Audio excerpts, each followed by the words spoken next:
Good afternoon, everybody. My name is Spencer Arnold. I'm the Director of Global Operations for Miller Center for Social Entrepreneurship. I'm glad to be able to present this chat for Grand Reunion 2020. Here I have three former Global Social Benefit Fellows who participated in our fellowship program. They are all 2015 graduates, so I thought that would be a great opportunity to have a short conversation with them and see what their journeys are up to after they've graduated 5 years ago. So without further ado, I want to go ahead and have everybody introduce themselves. If you can give us your name, your current living location, where you currently work or where you're going to school, your title, or where your degree program and your hometown. That'd be great. So I'll start with, how about Catherine Rose Grimes? Hello, so I'm Catherine Rose Grimes, graduated in 2015, Global Social Benefit Fellow, 2014 with my other fellows here, and I currently live in Manhattan Beach, and I am a social worker, and my role is a program manager for foster youth in LA County, also catering to homeless youth, at-risk, trafficked, and those incarcerated. Catherine, where are you from? Oh, and I'm from Los Angeles. Fantastic. Let's throw it over to Senior Stockamp. Sounds great. Hey guys, my name's Matt. I currently live in Ventura, California. I work for a company called Nisolo. We are making leather shoes and accessories down in Peru and Mexico. We're trying to change the fashion industry by making it more sustainable and trying to solve some of the social and environmental injustices happening in that space. I'm a sustainability lead there. So basically my job is to figure out what are our impacts on the people in our supply chain, the natural resources that we produce our products with as well, and then to get creative about solving those impacts and improving them. Grew up in Portland, Oregon. I'll pass it off to you, Caroline. Thanks, Matt. Caroline. Yes, hello everyone. My name is Caroline DeBee. I am currently in Berkeley, California. I am a grad student studying at UC Berkeley, pursuing my master's in public health and master's in social work. I am kind of right in the middle of my degree program, my second year. And I'm focused mostly on measuring health equity and incorporating community and client voice into program design, implementation, and evaluation. And I was born in the Bay Area, mostly grew up in the Midwest, but then came back here for school, and I've been here ever since. Fantastic. I mean, I didn't know the whole Manhattan, California, Bay Area kind of thing connection before after all these years. Go figure, right? But I think the next question I think for everybody is, we already talked about your GSBF 2014, so we know that. Let's do a round robin, and then Carolyn, you can go first, and then pick after us. How you do the round robin, everybody. But let's talk about your placement, where you were placed, the organization, where you went with the organization, did your action research, and talk about that a little bit. And then what we can do right after that is go into a little bit more about why you chose the GSBF out of all the other programs Clara has. And I'd encourage you to talk about if you were really engaged with other student organizations like SCAP, or you went to immersion programs, or you're a global fellow, any of that sort of thing kind of gives flavor and color to your vocational journey. So Carolyn, go ahead and I can prompt you again, but let's go ahead and start off with the GSBF components. Sure. Yeah, so I was with Banna Pads. I think they have since rebranded. They may now be just Banna. But at the time in 2014, they were Banna Pads, which is a social enterprise that manufactures and sells sanitary pads made out of bananas pseudostem fibers. And they train local women to sell them kind of like a Mary Kay Avon sort of model. So it's like peer-to-peer sales. And my role there was to work on like a health promotion sales manual. It ended up being a little bit more on the sales end and also helping facilitate some interviews. And we were mostly in Uganda, kind of all around Uganda. And we also spent a little bit of time in Tanzania because at the time they were working on expanding into the country, which I hope they have done since then. But yeah, that was my fellowship. Let's go a bit, maybe go deeper on that. Maybe that's the best format, is that, I spent some time with Banna a couple of years ago out in PG. And I think that your team was the first group that actually went to rural Uganda, which we've been to MPG. We know where that location is. And we're talking, it's past the equator, it's super rural near Lake Victoria. But your partners were Ty Van Herweg, he was an econ major. He's now in Seattle. And Casey McCartan, who is currently doing her grad degree at Southern Methodist in design and innovation. So, talk about your project. There was a lot of things, but I think for the audience especially is, we say banana pseudofibers. We know what that means. We've been doing this for so long, but walk us through what that actually looks like for everyone else, give them a visual of how that process works to get it to look like it's actually cotton for the pads. Can you do that for me?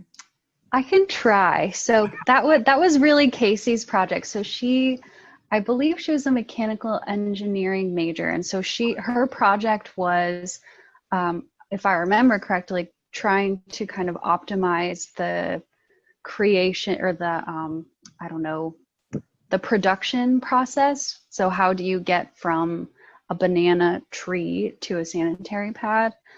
So she would know a lot more details on that. But from what I remember, and this was more than 5 years ago, but basically, especially in rural Uganda, there are tons of banana trees everywhere. And part of not the trunk exactly, but part of the tree, it just kind of falls off, and it's very, very fibrous, and it litters the ground. And so what they did is they took that environmental waste and then kind of ground it up so that it was like a pulp sort of thing.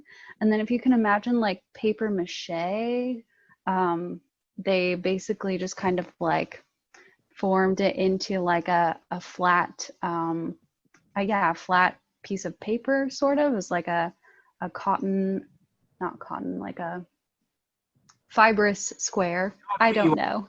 With that, sorry about that. I will say, so I can kind of fill that in, but I do want to talk about the public health component of how the women's sales agents were actually talking about menstruation, talking about menstrual health, young girls, which is still a taboo conversation in sub-Saharan Africa and many other places, right? But just for the audience, at Banna Pads, they are online. It's called Banna now. But they do take the banana pseudofibers. They beat them with a stick, very manual labor. It turns into a long, looks like rafa. Is that right? The right term, rafa, where you do packaging. They dry it, and then they make it into paper mache. They have an entire process where at the end of the day, they have a press. They have a what do you call it? The sterilization component, and they press it into the pad. It looks just like cotton. I was kind of surprised at that, and I did find out recently, Matt, on the design side, is they actually do use that material to produce clothing, because it is can be woven. Let's talk about the public health component and what that meant on the sales side real quick, and then that was more your thing. Yeah, so that really was more of my focus.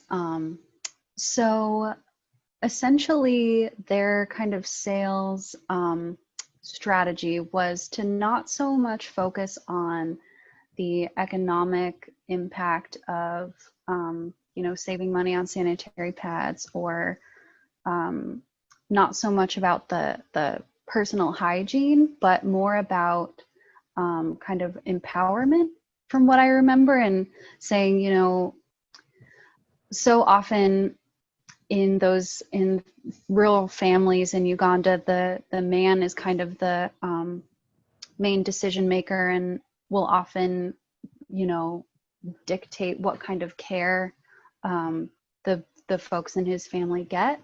But the Banna Pads champions, the saleswomen, they're the ones that were speaking to the women in the families, and they were speaking to the mothers, and they were speaking to the girls and saying, this is something that you can do to kind of take charge of your health and allow yourself to go to school. Because often what they would find is that when girls were menstruating and they didn't have adequate access to sanitary supplies, that they would just stay home from school. And so what they were doing is saying, you know, education is a public health issue. And if you are able to continue going to school and kind of taking charge of your own destiny, I guess, then you are kind of setting yourself up for further success. So that was kind of the angle that the sales manual took, was more of like this is how it's going to impact your health and how it's going to impact your future trajectory. Yeah, that's fantastic. I mean, thanks for sharing that. I mean, you were the first team to go to Banna, and I think we had 2 teams after you that went to Banna Pads as well. So, you know, that was a progressive kind of project where multiple iterations, different things kind of happened over time. So, I mean, they're still doing amazing work. I mean, I visited the factory, I saw the whole process, and I was kind of just blown away that, you know, on all aspects. So thank you so much for sharing that. So who do you want to throw it to? We'll go to Matt or Caroline, or sorry, Matt or Catherine on GSBF year, your placement, kind of some feedback on that. So you choose, Caroline. Yeah, let's go to Catherine Rose. Catherine Rose, the floor is yours. So I was placed with a social enterprise called Rags to Riches, and it's based in the Philippines, and there's different communities that have women artisans and some men as well, but mostly women artisans that are from different communities such as Batangas and Payatas, and the main city is Manila. So I stayed there. I was housed at our Jesuit sister school, and I lived in the dorms with other college students, developed great rapport and friendships there, and survived a tsunami that totally wiped out my corner bedroom and flooded my room. And then I had to have a sleepover for about a week with the girls next door, and teaching me Tagalog language, and just eating chicken feed for the first time. And so I loved the community aspect, and just really learning their culture, their background, and how to engage from people from totally different backgrounds, and yeah, where we came from. And so I was placed working with Rags to Riches. So during the day, I would go to the different communities there, and my project was social impact measurement. And there was 2 others, and so there was a group of 3, and I took the lead on social impact measurement, which was great because I have been able to apply social impact measurement to my volunteer and work experiences after the fellowship. And so Yeah, basically, before we go down that side, which is great, let's talk about what was Rags to Riches mission? What did they do? How did they go about their business? How did they start? So I think that, you know, it'll give some more color to what they were doing and how impactful the work that you and Garrett and Sally were doing while you were there be super helpful. yes. And so Rags to Riches is a global social enterprise that is eco-friendly, and they sell products that are sold to the middle high-end market, and their main products are wallets, handbags, larger purses, foot rugs that could also be a tablecloth or a centerpiece on the table, and they use recycled cloth material that comes from the factories and that otherwise would be thrown in the garbage. And so they've taken all that cloth material and woven just beautiful quality products. And I was given the opportunity to make a wallet, but I was 4 times slower than the normal artisan in making that. And so I know they have a lot more practice, but it was great to weave with them. And but yeah, very eco-friendly, and it's sold in Manila, but also they've been able to sell in big cities in the United States. And so yes. Yeah, I mean, I think that the genesis of Rags to Riches when they first came through the program was that the artisans or the community who were making their products were actually going through the rubbish tips or rubbish dumps around the Philippines or around Manila and finding these materials and then upselling them and upscaling them, right? So that's how they got their foundational start. And they were still doing amazing work. I know the founder was on the cover of Fast Company Asia some years ago.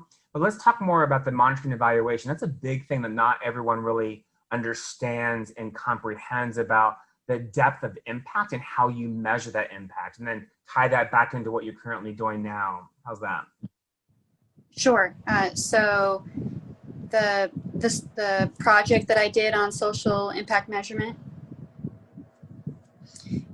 So I created a survey that was paper-based, and it was categorized into different topics such as education, food security, housing situation, and we wanted to assess the current benefits of the women artisans as employees, and see how the enterprise can support them even further. And so, which is great, it's a social enterprise, so it's not only concerned on paying the workers, but they treat them as family, as a community, and they want to take care of their families. And so it was great to interview one-on-one and also in groups at the different community sites that are part of Rags to Riches, and interview them on those different questions. And then I was able to convert it to Magpie data collection application.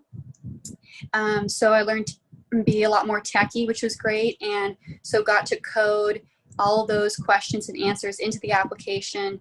And then it aggregated the data into coding and analysis to share with those women artisans and the leadership team on how that can be shared internally and externally to assess and support on a social scale.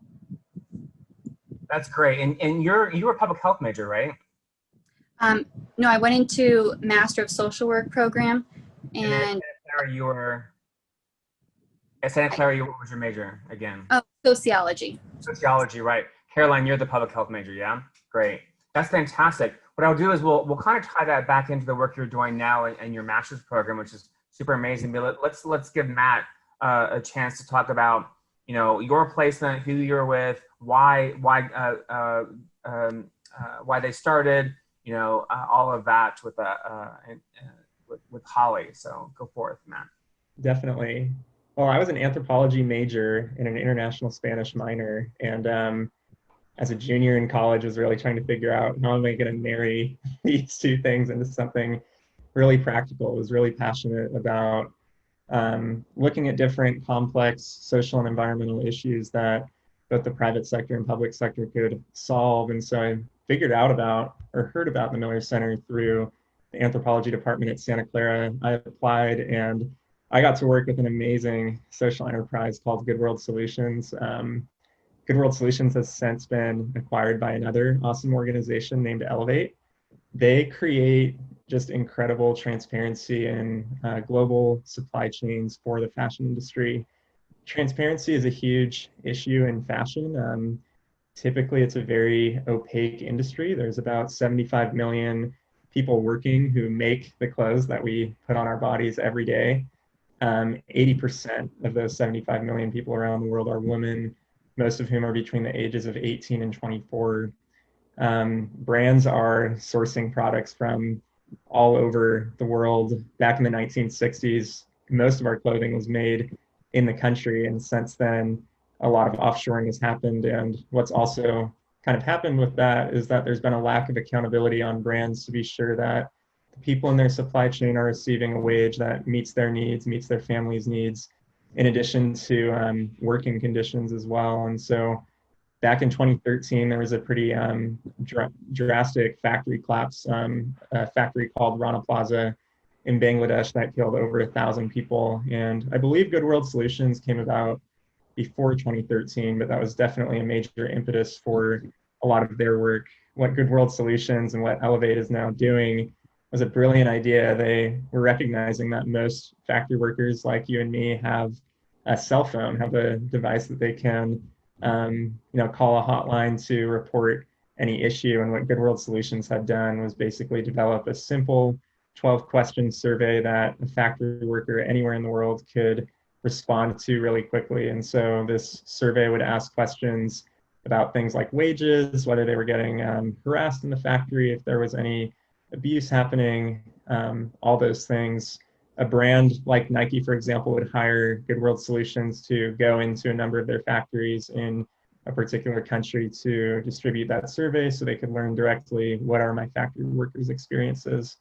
And so I got to work with that organization. Basically, the work that I got to do was interviewing factory workers themselves. I went to India. I spent time in Delhi, Punjab, and Bangalore. Went to 5 different facilities with my research partner. We were interviewing factory workers to learn about what was their experience with the interface. It was incredibly important, not just to have this great solution, but to be sure that the factory workers themselves felt comfortable using it and were actually using it to report what was happening in the factories. And so we got to do those interviews. My research partner, Holly McKenna, is a talented photographer as well. So part of the research was also gathering photos and video assets for the social enterprise also. And we also spent a lot of time talking with different labor unions. A lot of our research was figuring out what was the kind of entire complexity around the social issues that we were addressing there. So that's kind of the scope of the project, and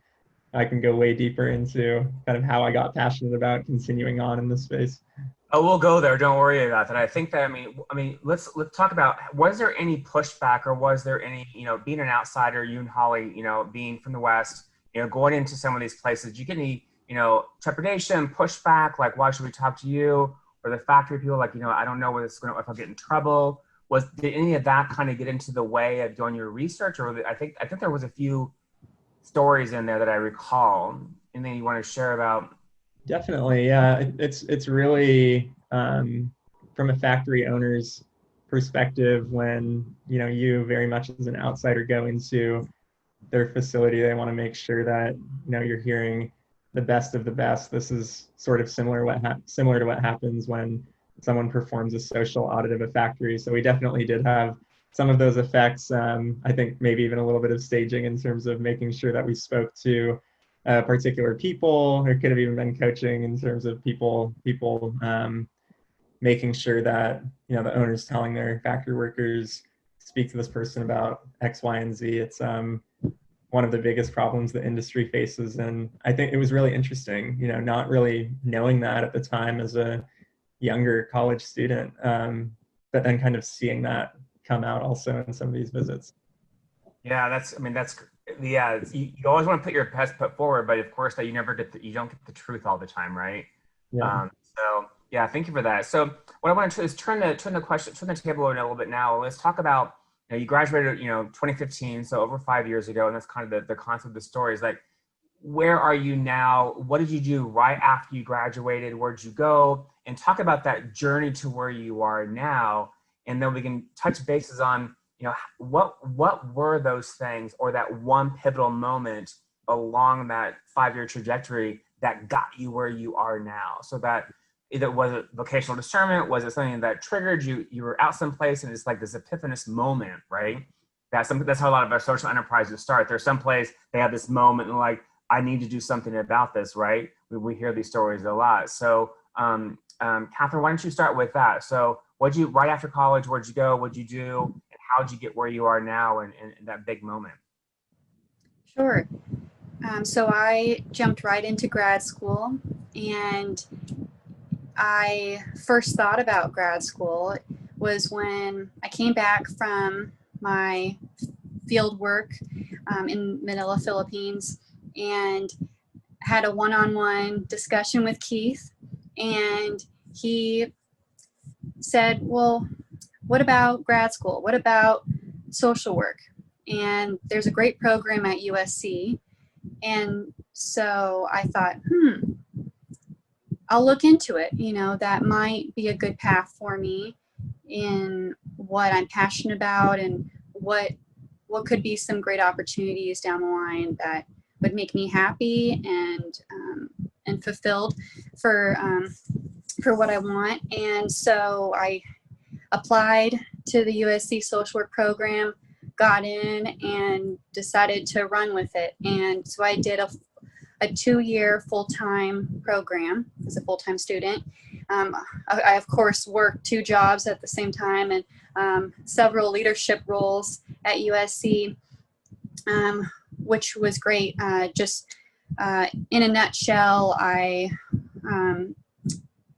was the USC Provost graduate research student for the interdisciplinary homelessness initiative, created an action research deliverable, and I took a lot of the tools and resources from GSBF, applying that in there, and also led the homelessness awareness weeks at USC as the panel and service coordinator, and also was the president of the Student Leadership Council and did different activities and campaigns, mainly around homelessness. That was a big issue, and they had a grant on focusing on that. But I jumped into grad school, and then would you like to know what I did afterwards? Yeah, absolutely. Just the journey into where you are now, right? So you did the 2-year program. I know that you worked super, super hard while you were in school, which, many people have to do that, and it's a lot of that big lift, but, the kind of like, there is a big payoff, right? There is that thing at the end of the day. So, where are you working now again? Yeah, so I, right now I'm a program manager in LA County, and so I built a mentorship program, LA County-wide mentoring hub program, from development to evaluation phase. And so, but before that, I was with 2 other nonprofits, Operation Hope as a youth empowerment program manager, and Human Trafficking Legal Network as a consultant and director of strategic alliances and innovation. And all of that was connected to youth empowerment programs for at-risk, foster, homeless, those that are trafficked and in and out of juvie. And so I'm very passionate about youth education and empowerment, and applied skills and experiences from GSBF on social impact measurement, and also just the coursework and field work experiences from graduate school.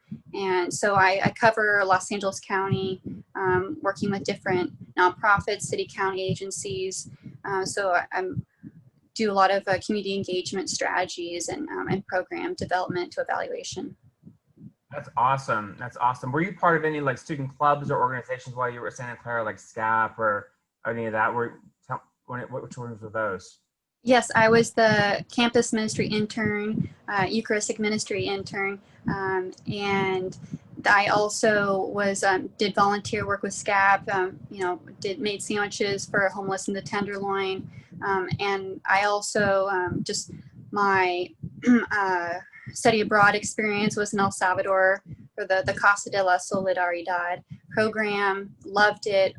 First immersion with poverty and learning culture, and then GSBF was the second time. So and then I also worked at the fitness and rec center, but yeah, loved those all extra activities, as well as intramural soccer, of course.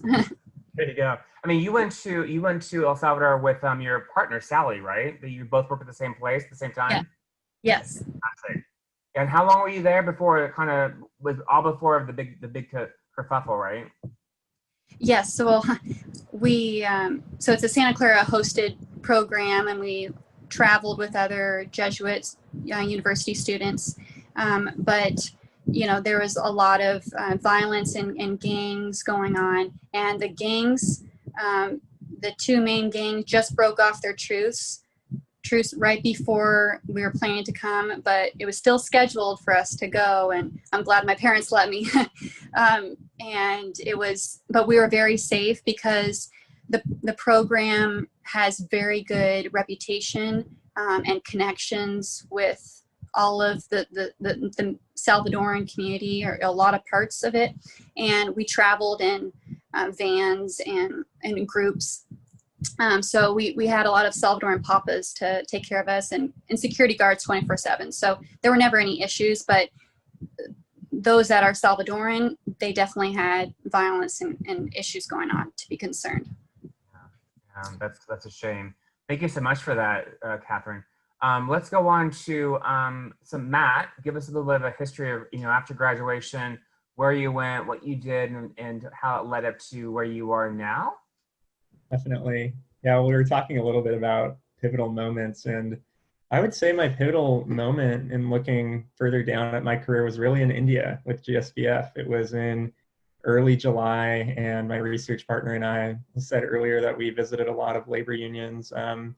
We spent a day talking with factory workers who were women in their home setting. They were incredibly kind and welcomed us into their home. And I'll never forget this one day talking with a woman who was my age at the time. So she was 21 years old, started sharing about what her life looked like. She shared about the factory. She shared that she was earning $3 a day. She shared that she was going to be in an arranged marriage, and then also that she probably wasn't going to be able to complete her, she probably wasn't able to go to college, which was a dream that she had. And she told my research partner and I, she said, when I look at the future of my life, it's not something that I'm very excited about.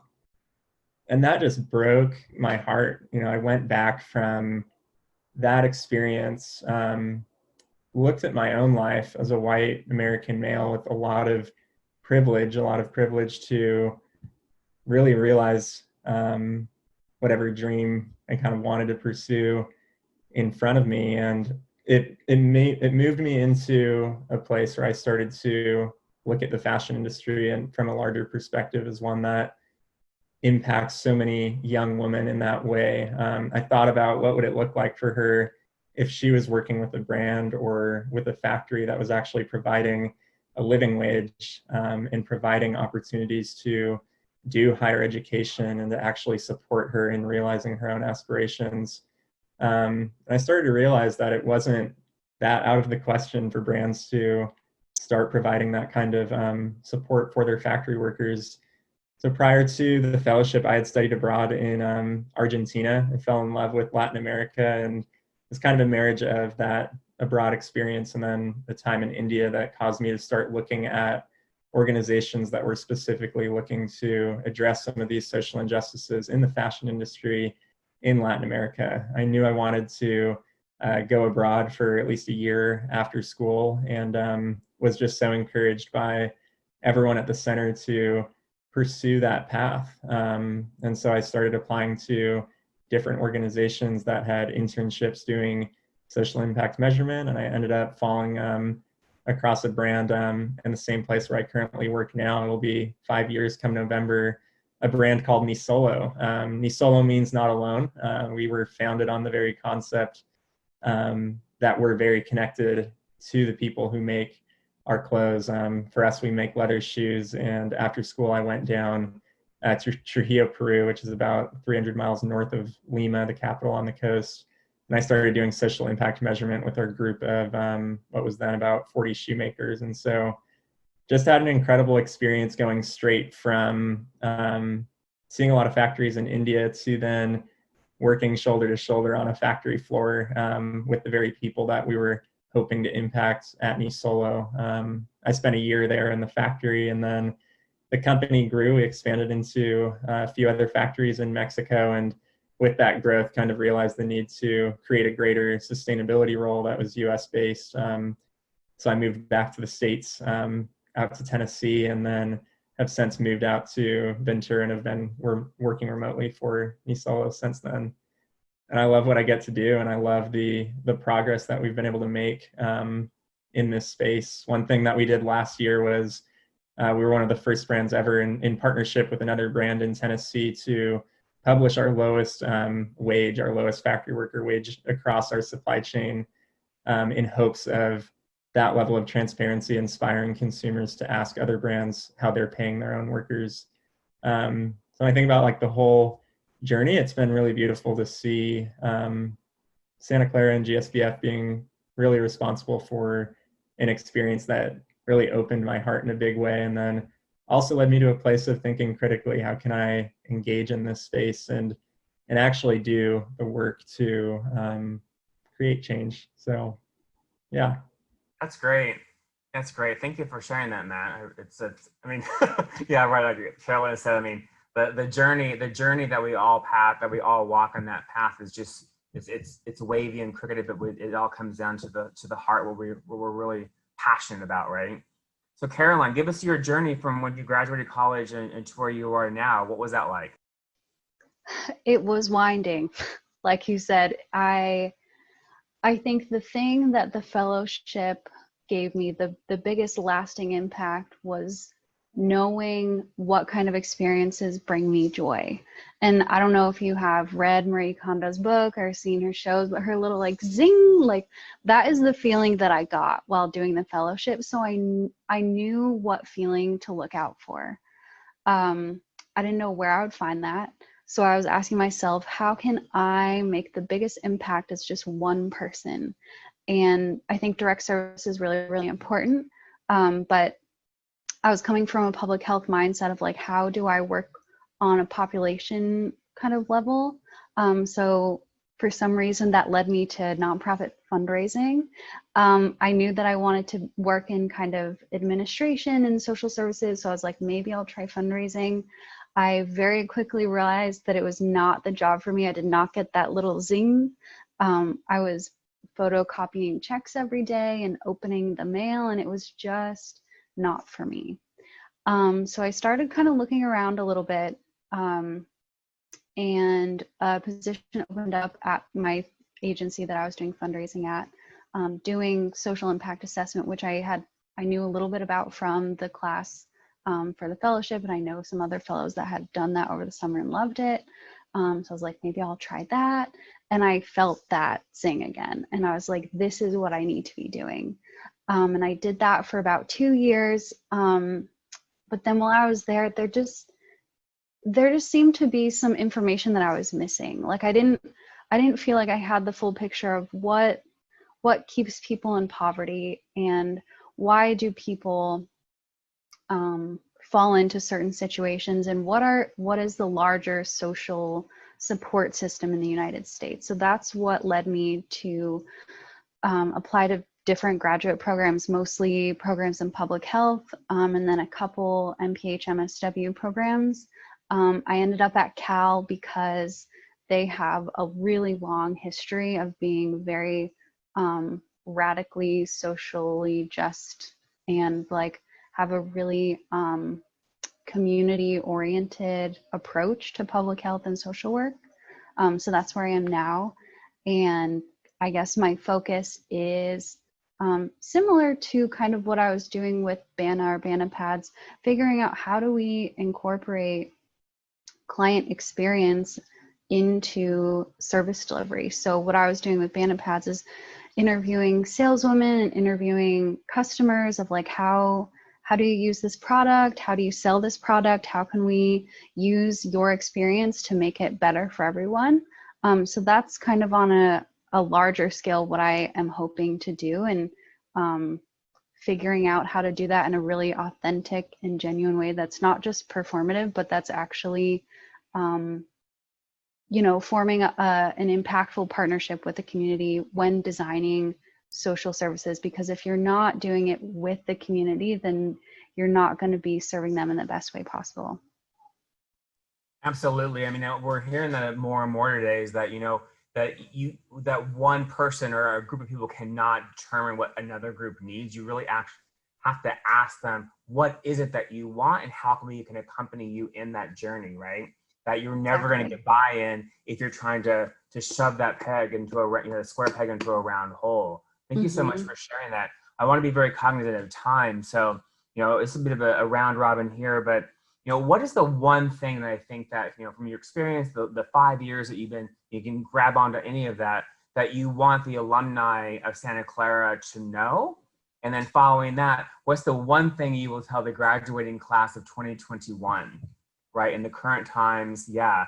So, what would that be, that one thing that you would want to tell them? So that the past, so tell the alumni, the one thing you want them to know, and then the alumni of 2021. I'll start with Caroline. You were last to speak, so I'll start with you again. Thank you, Spencer. I think I'll start with the easy one of class of 2021. So I think when I was about to graduate, I put a ton of pressure on myself of what that first job was going to look like. And I thought that that first job was going to fully determine what path I was going to be on. And that's just not the case. I think your first job, you will learn a lot from it, but it doesn't have to be this jumping off point to this perfect career path. And that's awesome if you find that first job and it really makes you happy. But if not, there are other things that you can learn from it that are still valuable. So I would say for class of 2021, don't put too much pressure on yourself to find that perfect job right away, because no matter what, you will learn something.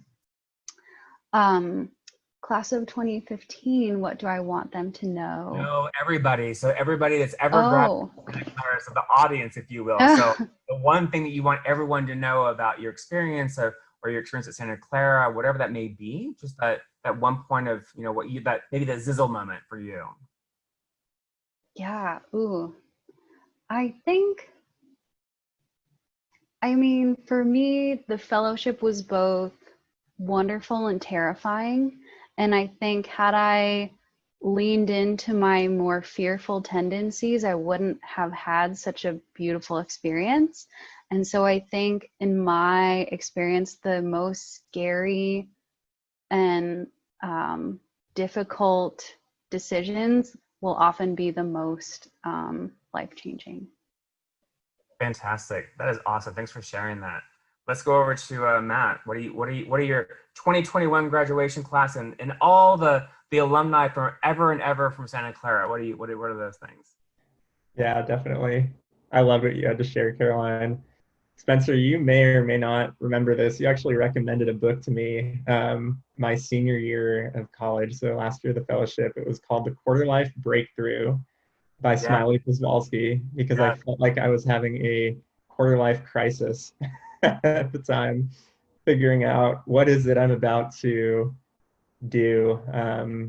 One of the great things, that book has so much good stuff in it, so I would definitely recommend it to everyone in this next graduating class. But one of the great things that I love that I continue to pull from it is, if you can, to be able to pick your life and not your job, really to be keeping your aspirations top of mind and doing whatever you can to keep those things top of mind so that they don't get just kind of buried down over time.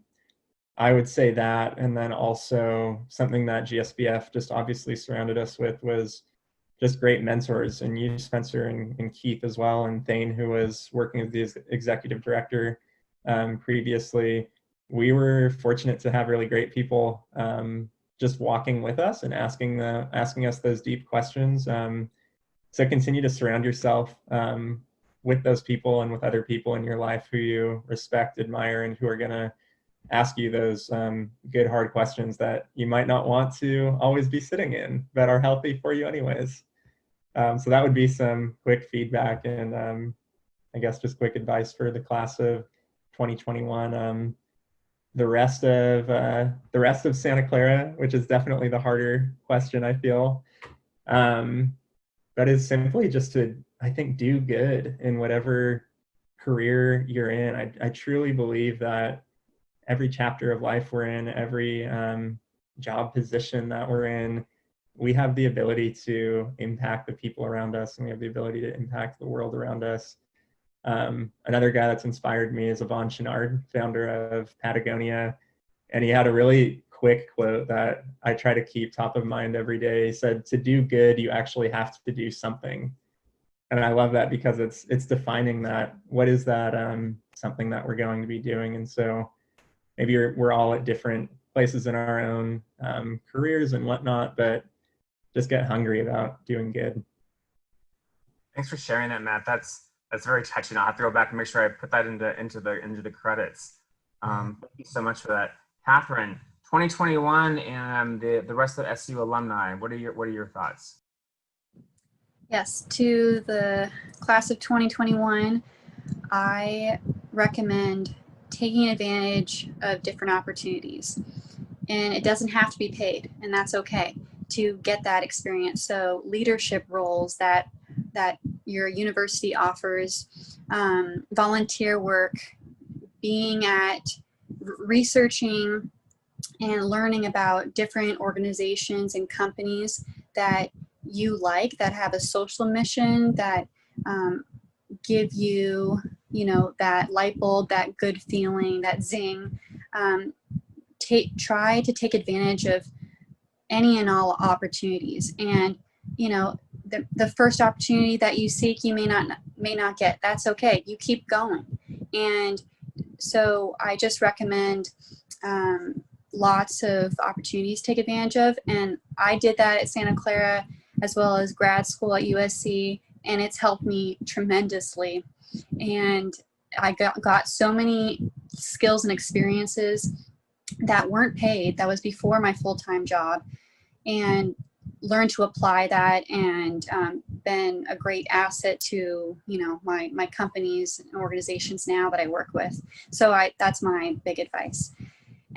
For the audience, for everyone, I want to share that the Global Social Benefit Fellowship taught me a lot about cultural competency and community engagement. Aside from the social impact measurement, which is so great, and I've applied it to what I do as a program manager, but for all of us to think about how can we better engage with community, to someone who is from a different faith, different background, different language, and you can still communicate if you don't speak the same language. So I just think we all have an opportunity to become better human beings, treat each other with better respect and dignity and worth, and we can create long-lasting friendships and help each other down the line, and possible connections that you may not expect or see at first. Thank you so much for that, Catherine. It's such amazing things to hear and remember about what life's really all about. So I just the follow up here, the last kind of closing comments. Thank you guys so much from Miller Center for Social Entrepreneurship, from Santa Clara. Thank you for giving me your time. Hopefully the audience will be able to engage with you and the other alumni. There's 164 of them now out there that have gone through the fellowship program in all different stages of their lives. Like I said, thank you so much from the bottom of my heart. It's been such a pleasure to be able to walk with you and accompany you on your journeys. And so thank you so much for having me in your life, into your adult life as well. So as they say, what is it every day? It's a great day to be a Bronco, or is that it? Is that yeah? It's a great day to be a Bronco, right? That's the one. Fantastic, guys. Thank you so much. Enjoy the rest of your week and your weekend. Thank you, Spencer. So good catching up with you guys too. Yeah.